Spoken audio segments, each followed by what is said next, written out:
It's anything but business as usual at the Boys and Girls Club.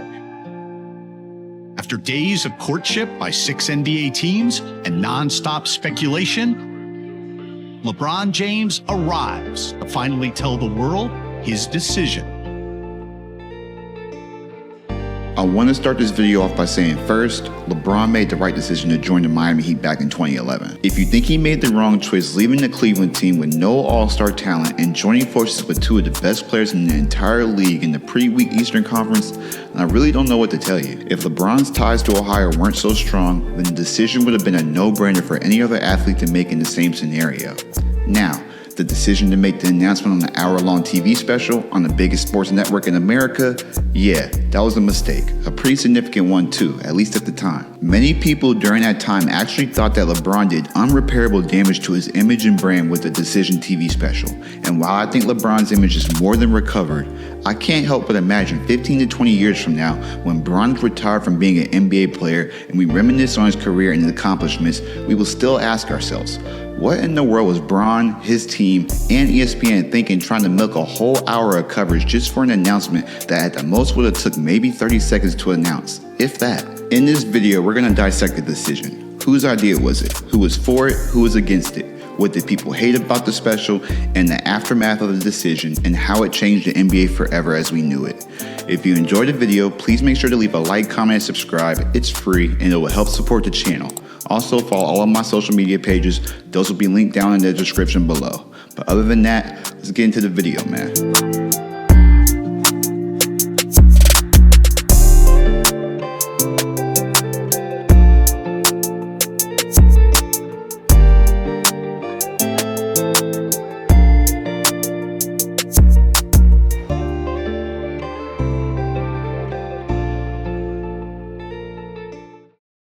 We have to start from the very beginning. Where did the idea of the decision first come from? The origins of the idea go all the way back to the day before Thanksgiving 2009. Bill Simmons had just finished up traveling around multiple cities doing book signings, and to give thanks to all his fans for coming out and showing so much love, he decided to do a special holiday mailbag to answer some of his fans' emails and posted his response to ESPN.com. The very first entry of the mailbag came from a guy named Drew, who ironically was from Columbus. Drew's question to Bill Simmons went as following. You know how when top recruits in basketball or football make their college decisions, they often call a press conference and put the three hats of the schools that made the final three in front of them. Then pick up the hat of the school of choice and put it on. What if LeBron announces he will pick his 2010-2011 team live on ABC on a certain date for a show called The LeBron's Choice? What type of crazy ratings would that get?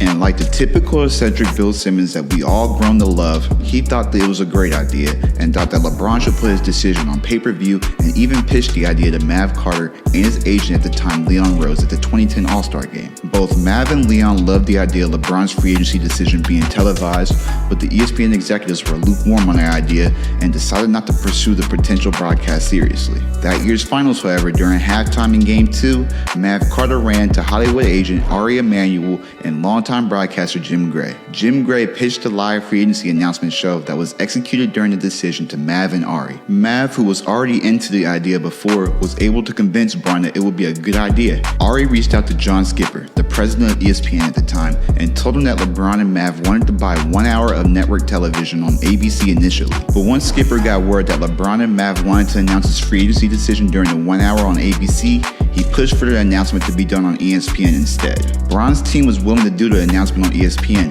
but since they were going to do the announcement on Skipper's network, they wanted the hour of TV for free, and Skipper happily agreed to those terms.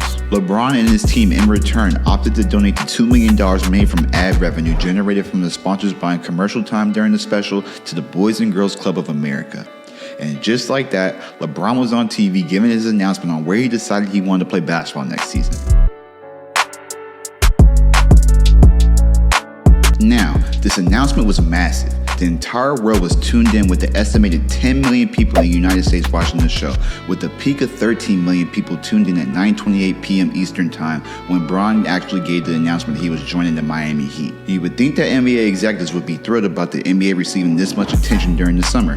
10 million people is a huge viewing audience, and the NBA was dominating the headlines on ESPN leading up to the announcement and after the announcement was made. Future Commissioner Adam Silver thought the special was good for the NBA and brought a whole lot of attention to the league during its offseason, which was true. The league at this time was on fire popularity-wise. However, the commissioner at the time, David Stern, hated the idea and actually pushed for ESPN to cancel the special. David didn't love the decision, Skipper said. I think probably because the player was in charge. Stern would call the television special ill-conceived, badly produced, and poorly executed. Now, he wasn't wrong with either point. Sources told me LeBron spent very little time preparing. He was urged to thank the fans of Cleveland for 7 years of support. LeBron expected some small talk, but had no idea what questions he'd be asked or for how long. Where we going? ESPN gave Bron and his team way too much control of the special. They decided that they wanted to have Jim Gray, who wasn't even employed with ESPN at the time, to do the interview, rather than having someone on ESPN's team do the interview. The reasoning for Bron and his team wanting to include Jim in the broadcast was because of his prior relationship with Bron, interviewing him while he was in high school, and he was the one who pitched the idea to Emmanuel and Carter in the first place. Now, would the decision have been perceived any different if Stuart Scott was asking LeBron where he was going to sign on national TV? No, probably not. But it did not help that Gray literally asked LeBron 10 different questions before he finally asked a question that led to LeBron announcing he was going to leave Cleveland. I guess he was trying to build anticipation and drama? I don't know. But the 10 questions felt very unnecessary. When did you decide? How many times did you change your mind? Are you still a nail biter? Who cares? Where are you about to sign? It wasn't just the 10 questions that made the special a total disaster though. The real damage came when people found out that ESPN was making the special an hour long. It's gotten ridiculous. It's almost like a parody of itself. This whole situation now, come on, an hour long, it takes 15 seconds to say, I decided to stay in Cleveland. I understand that all the proceeds were going to a great cause. And on a side note, that should receive more attention. $2 million is a lot of money, and I respect LeBron for raising that much bread. But the special being an hour-long TV show rather than just a 15-minute special or just a feature segment on a special edition of SportsCenter is what painted LeBron in the arrogant and condescending light. You really had to clear a whole hour TV slot on primetime TV with special graphics and commercials just for one player's free agency decision? We all know about the hate LeBron received after the TV special, but ESPN received a lot of flack too, even for allowing this to happen in the first place.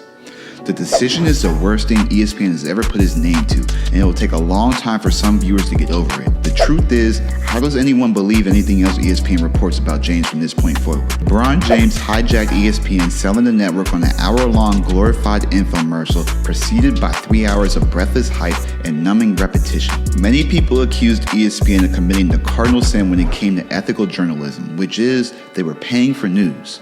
Yes, Bron at the time was probably the best player in the world, and the decision could have had major ramifications on the league. But that same day, Kevin Durant quietly re-signed with the Oklahoma City Thunder.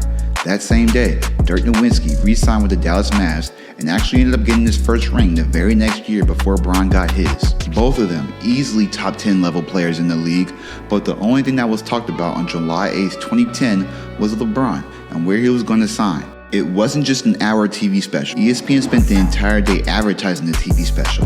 They had Michael Wilbon, John Barry, and Chris Broussard speculate for 20 minutes where LeBron was going during the special. Even though before the special even started, Chris Broussard said that his sources was telling him LeBron picked Miami, taking nearly all the anticipation away from the announcement. Latest from the sources that I've been talking to yesterday, today, people who know LeBron personally, players who are close to LeBron, I think you have to leave at least a little wiggle room for Cleveland, Chicago, and New York, but the indications are Miami. Then, after he announced that he was going to Miami, they spent the entire night reacting to his signing. I think you guys are starting to see how ridiculous of a concept this really was.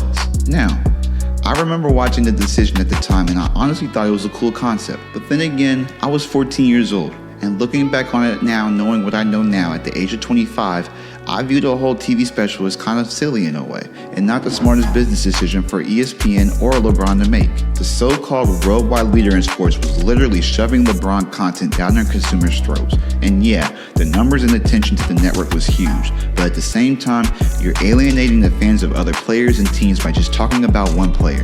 And as for LeBron, well, we all remember seeing his jerseys being set on fire by heartbroken Cavs fans.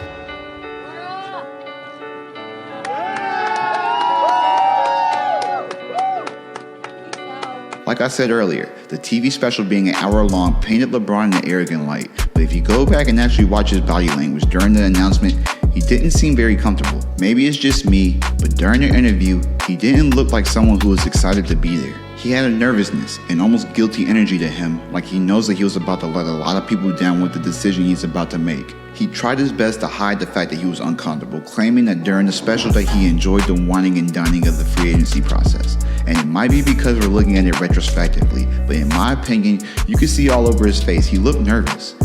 Even when he made the announcement, the line, "I decided to take my talents to South Beach," sounded almost like a movie script, or something like his team cooked up for him to say, rather than it coming to him in the moment and being natural. The people of Cleveland, however, were too upset to sympathize with the person. Most of them were probably seeing red at this point, and I really can't blame them honestly. This party is because of our organization, and we've supported him for 7 years now. And for him to go on there and drag us through the mud for 7 years and stab us in the heart, he deserves everything he gets. I hope he never wins anything in Miami. He is dead to me. Chicago, Miami, New York, they don't depend on LeBron like Cleveland depends on it. You know, like East 4th depends on LeBron being there for 6 months. You know, nothing else brings 30, 40,000 people down to East 4th, you know. They felt betrayed, abandoned, pushed aside.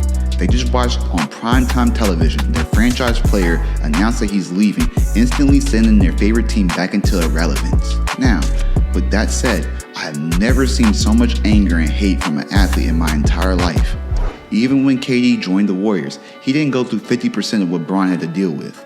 LeBron James legit turned into the villain of the NBA, something that he was not ever meant to be. At home he was cheered, but on every road game he dealt with vicious boos.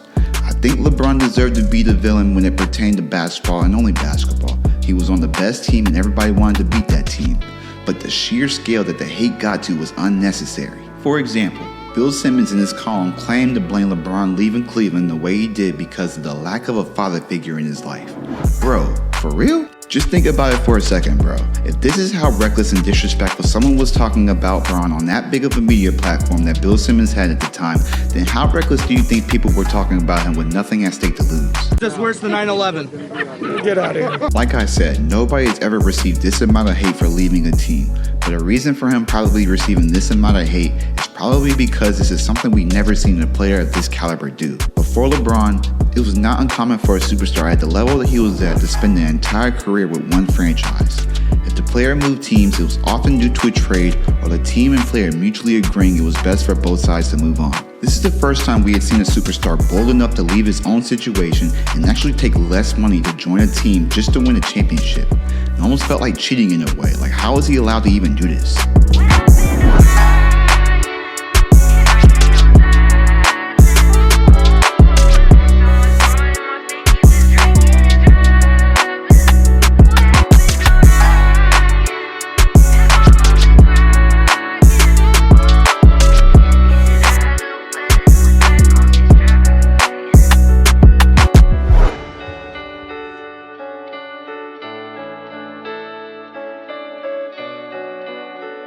Many people like to point to LeBron for the reason that we had the era of super teams in the 2010s, but I really don't think that he had that big of an influence on super teams. We had super teams before the Heatles. Remember the 08 Celtics? The 96-98 Bulls had 3 Hall of Fame caliber players on their roster.